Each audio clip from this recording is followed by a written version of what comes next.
सूर्य भगवान की कहानी इस प्रकार है। एक गांव में एक ब्राह्मण रहता था।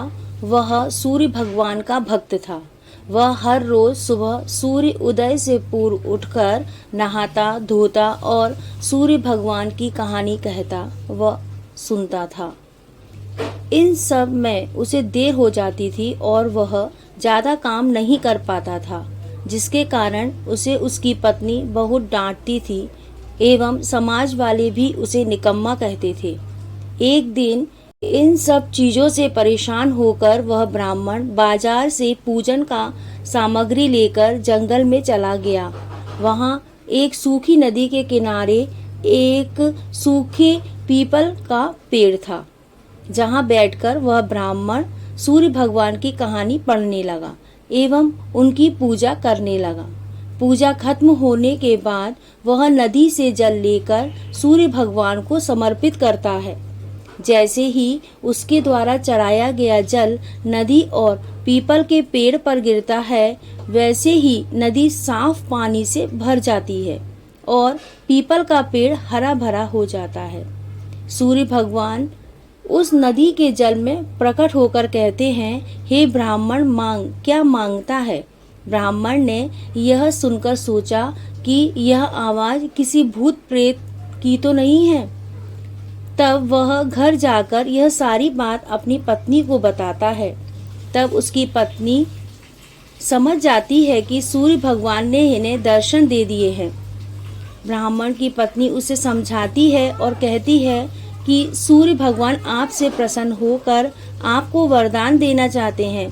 तब ब्राह्मण अपनी पत्नी से कहता है, वरदान में क्या मांगू बताओ? उसकी पत्नी कहती है, कम शब्दों में जितना हो सके मांग लो। और ब्राह्मण को सूर्य भगवान से यह मांगने को कहता है कि अपने महल के अंदर सोने के पालने में पर पोते को दादियों द्वारा खिलाते अपनी आंखों से देख पाऊं। अगले दिन जब वह जंगल में जाता है और सूर्य भगवान की कहानी और आराधना करता है, तभी भगवान सूर्य फिर से प्रकट होकर ब्राह्मण से वरदान मांगने को कहते हैं। तब ब्राह्मण अपनी पत्नी के द्वारा बताए गए शब्दों को सूर्य भगवान से कहता है। तब सूर्य भगवान यह सुनकर, कहाँ दिखने में तो तू बहुत भोला भाला लगता है, पर एक ही बार में सब मांग लिया। सूर्य भगवान ने कहा, जा तेरी इच्छा पूरी होगी। ब्राह्मण जब जंगल से वापस अपने घर को जाता है तो देखता है कि उसकी टूटी हुई झोपड़ी महल बन गई है और उस महल में दास दासियां आ जा रहे हैं। ब्राह्मण पास में बैठी हुई एक बुढ़िया से पूछता है, यहाँ तो मेरी झोपड़ी हुआ करती थी।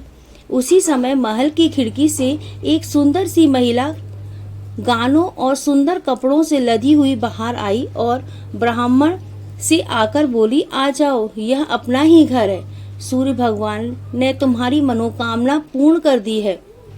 इतना धन देकर ब्राह्मण ने उस महिला से कहा, इतना धन का हम क्या करेंगे? तभी उसकी पत्नी ने कहा, धन से क्या नहीं होता है, दान पुण्य यज्ञ होम करेंगे। फिर ब्राह्मण ने अपनी धन का इस्तेमाल पूजा पाठ एवं पुण्य कार्यों में किया। अब सभी गांव वाले राजा की जगह उस ब्राह्मण का गुणगान करने लगे।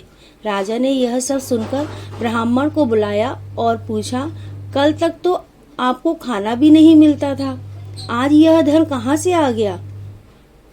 कहाँ से चोरी की और डाका डाला? ब्राह्मण ने कहा, यह सब तो भगवान सूर्य की कृपा और सारी कहानी राजा को बताई। राजा ने यह सुनकर उसने भी सूर्य भगवान की कहानी सुनने और आराधना करने लगा, जिससे सूर्य भगवान ने राजा को एक सुंदर सा पुत्र दिया और उसका परिवार सुख से भर दिया।